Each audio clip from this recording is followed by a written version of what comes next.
Alors aujourd'hui, je suis avec Pauline Natacha Audet, une ancienne coachée du programme il y a quelques années déjà, 2022, je crois, 2023, qui a fait le programme il y a quelques années et qui s'est proposée aujourd'hui de revenir nous partager son témoignage, son parcours après sa guérison.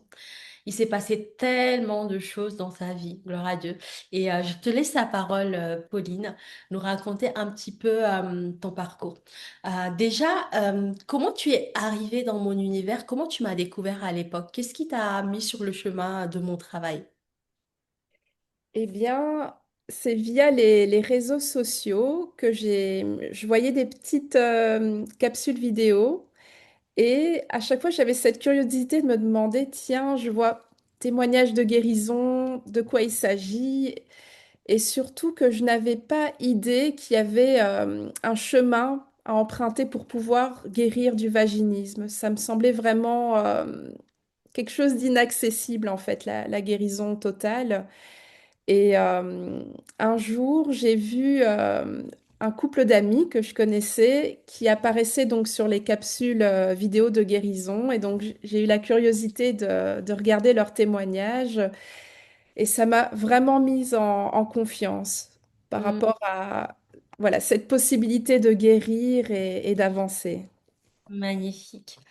Et donc, tu fais l'appel découverte à l'époque, tu rentres dans le programme. Comment ça se passe pour toi en ce moment-là, quand tu commences ce programme? Comment tu te sens? Est-ce que tu avais des doutes, des peurs, des questionnements?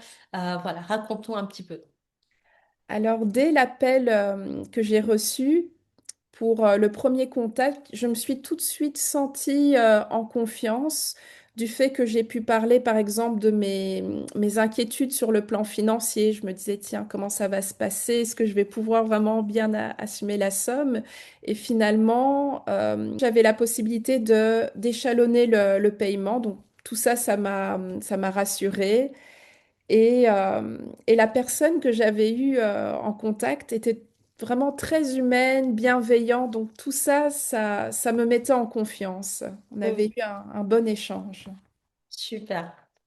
Ouais, je sais que c'est très important, en tout cas pour nous, pour moi aussi, que les personnes qui accueillent, on les appelle aujourd'hui les conseillères, donc les femmes qui accueillent les filles, qui ont réservé l'appel découverte, de se sentir vraiment en confiance et de savoir que c'est une démarche avant tout humaine, en fait. C'est une démarche avant tout humaine et que les femmes qu'on accueille sur ces appels, souvent, elles ont besoin d'aide, elles sont perdues, ça fait peut-être des années qu'elles cherchent des solutions.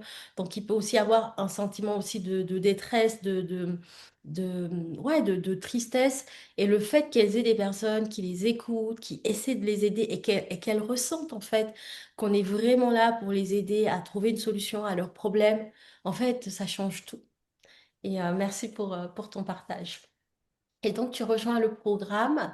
Alors, qu'est-ce qui se passe? Ça a été quoi les premiers pas? Qu'est-ce qui t'a vraiment transformé dans le programme? Est-ce que tu peux nous partager un outil ou un travail, un exercice que tu as fait qui a vraiment créé un déclic chez toi? Je pense que principalement, donc il y a eu plusieurs choses, mais principalement, ça a été l'étape de la guérison des blessures. Parce que je Hmm. portais à ce moment-là beaucoup de blessures du passé. Et j'ai pu me reconnecter donc à la petite fille qui avait été blessée et petit pas par petit pas, le fait de pouvoir mettre des mots sur ce que j'ai pu ressentir, apprendre à pardonner, apprendre à se distancer aussi de ce qui a pu être douloureux. Tout Hmm. ça, ça m'a conduit donc vers la guérison Hmm. profonde. Magnifique. Et donc, tu guéris, et je sais que assez rapidement, tu es tombée enceinte, si je ne me souviens pas. Ça a été quand même rapide. Oui. Je me rappelle, tu me l'avais annoncé sur Facebook à l'époque et je me suis dit, waouh, c'est arrivé très vite la guérison, la grossesse. Et alors, raconte-nous maintenant l'après-guérison parce que je sais que avant qu'on enregistre ce témoignage, tu m'as fait un mail qui m'a d'ailleurs tellement touchée. Je crois que dès le lendemain, je t'ai envoyé un voice sur WhatsApp où tu nous partageais en fait tout ce que ce programme t'a apporté au-delà de la guérison du vaginisme, à toute la transformation, la femme que tu es devenue, mais aussi au niveau de tes projets personnels, pro. Voilà, est-ce que tu peux nous partager cela? Parce que je pense que ça va inspirer beaucoup, beaucoup, beaucoup de femmes. Alors, le fait aussi d'avoir travaillé le pilier 4 sur notre alignement, la mission de vie, ça m'a aussi reconnecté avec ce que j'aime au plus profond et mes valeurs. Et tout ça, ça m'a conduite à la création d'un jeu pour aider les enfants qui sont en difficulté de compréhension à la lecture.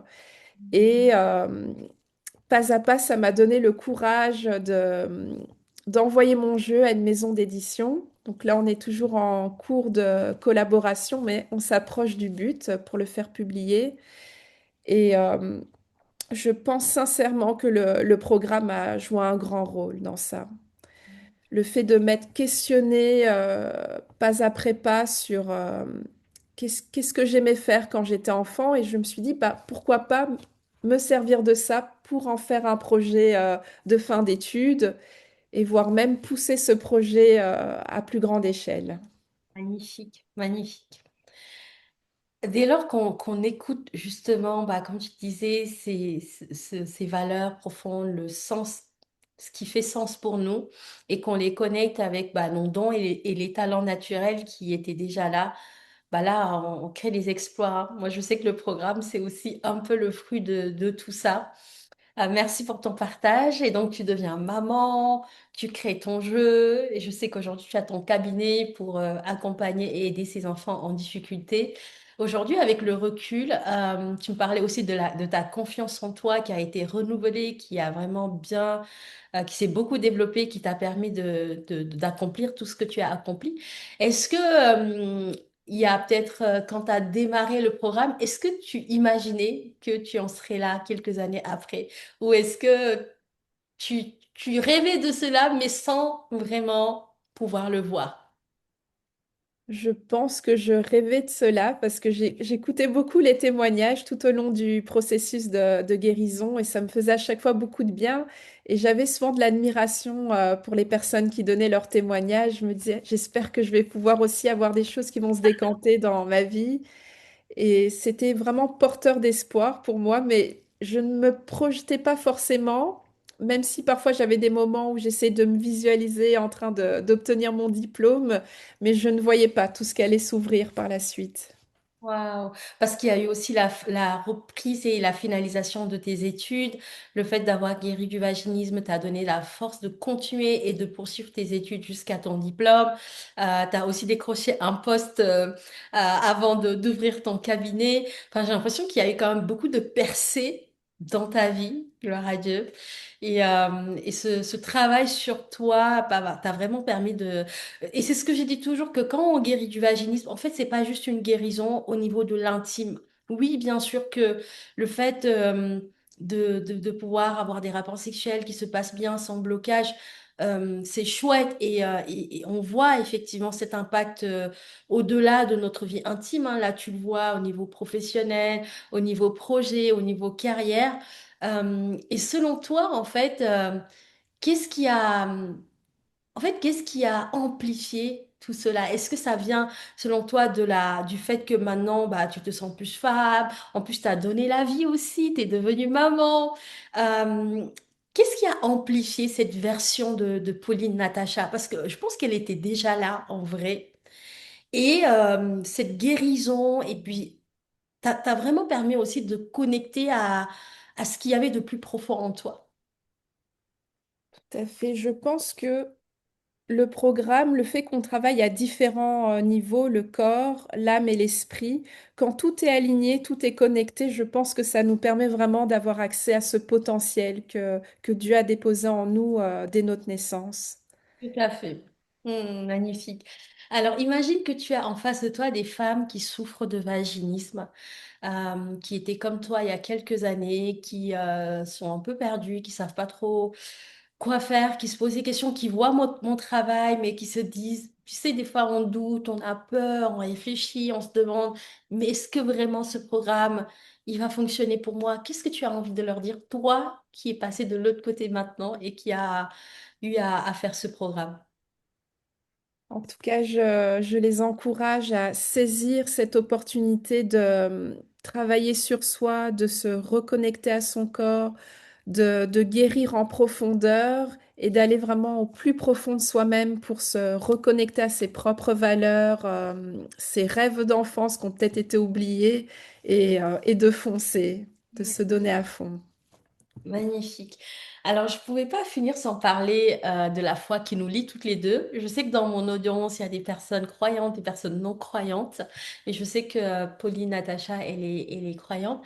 Est-ce que la foi, comment la foi a joué, selon toi, dans ta guérison et dans la femme que tu es devenue, si tu pouvais nous en dire un peu plus? Alors, par exemple, quand je faisais donc le pilier en rapport avec les blessures du passé, j'ai saisi cette occasion pour prier en même temps. À chaque fois, en lisant, en répondant au questionnaire, en échangeant avec ma coach, je mettais toujours tout cela en prière. D'autant plus pour les moments où il fallait pardonner à certains événements du passé. Et voilà, j'étais tout le temps dans l'échange avec Dieu tout au long de ce moment-là. Et même pour la reconnexion au corps, je demandais au Saint-Esprit d'apaiser toutes les parties de mon être qui en ont besoin. Et ça a été une force, en tout cas, tout au long du programme. Magnifique. Bon, merci beaucoup pour ton partage. Merci pour ton partage. Et puis, alors, parlons aussi des finances parce que tu sais que c'est un gros sujet chez beaucoup de personnes. Alors moi, aujourd'hui, je prie pour que Dieu pourvoie à toutes ces femmes et qu'elles puissent investir. C'est vraiment une de mes plus grandes prières maintenant. C'est que Dieu leur donne toutes les ressources dont elles ont besoin pour investir dans le programme. Toi, à l'époque, est-ce que c'était un sujet qui était challengeant? Est-ce que tu avais peur d'investir? Est-ce que tu avais peur d'investir et que ça fonctionne pas? Comment tu as géré l'aspect des finances? Alors, tu m'as parlé du fait qu'on avait fait des étalements, que je fais toujours d'ailleurs. Il y a un plan de paiement et puis il y a des situations aussi spécifiques qu'on peut prendre en compte. Mais au-delà de cela, qu'est-ce qui a fait que tu t'es dit, allez, je me lance, malgré que c'était un investissement et que tu as quand même sauté le pas? Parce que tu aurais pu te dire, ah, c'est beaucoup, j'ai pas les moyens, c'est quand même une grosse somme, je vais pas mettre autant, je peux pas me le permettre. Tu vois, cette fameuse phrase, je peux pas me le permettre. Toi, comment t'as géré tout ça et que tu as pu quand même te lancer? Je dirais que c'est vraiment une prise de conscience de faire de sa guérison une priorité. Hmm. Souvent, chaque année, je faisais souvent des sortes de to-do list pour l'année en cours et là, j'avais noté en grand guérir. C'était vraiment ma priorité et donc, je pense que quand on prend ce genre de décision, tout s'aligne. Même au niveau des finances, on s'organise et ce qui semblait impossible est rendu possible tant qu'on le conscientise. Complètement. C'est vrai que quand on priorise des choses, bah forcément, on se dit, OK, comme c'est important pour moi, je vais m'organiser financièrement, je vais mieux gérer mes finances pour que cette priorité-là, bah, en fait, elle le soit réellement. C'est-à-dire là où on aurait pu mettre des sommes pour des week-ends, des vacances ou des choses, bah, on se dit, OK, on va le mettre pour cet objectif-là, de telle sorte que il soit atteint et que mon projet ou mon objectif soit réalisable. Bon, ben, génial, trop bien. Bah écoute, je te laisse le mot de la fin, Pauline, Natacha. On arrive à la fin de cette interview. En tout cas, merci pour ton partage et j'espère que ça va inspirer beaucoup de femmes qui peuvent douter, qui se demandent si c'est possible pour elles. La preuve est là. Natacha a pu guérir. Elle est devenue maman. Elle a créé un jeu. Elle a écrit un livre. Elle a son cabinet. Vous voyez tout ce qui peut arriver après la guérison. Et cette guérison, elle est réelle et vraiment à votre portée. Donc, je te laisse le mot de la fin. Donc, je profite du mot de la fin pour te remercier sincèrement, Mam, ainsi que toute ton équipe, toutes les personnes qui sont intervenues dans ce chemin. Et vraiment, merci de tout cœur pour tout cet investissement, ce partage que tu fais avec ton équipe. Et je souhaite aussi à toutes les personnes qui vont suivre ce programme ou qui sont en cours de guérir, je prie Dieu qui vous mène vers ce chemin de guérison. Ouais, merci beaucoup. Merci, c'est beau. Merci. Merci, Mam. Et à toi, Nathalie, Natacha, Pauline.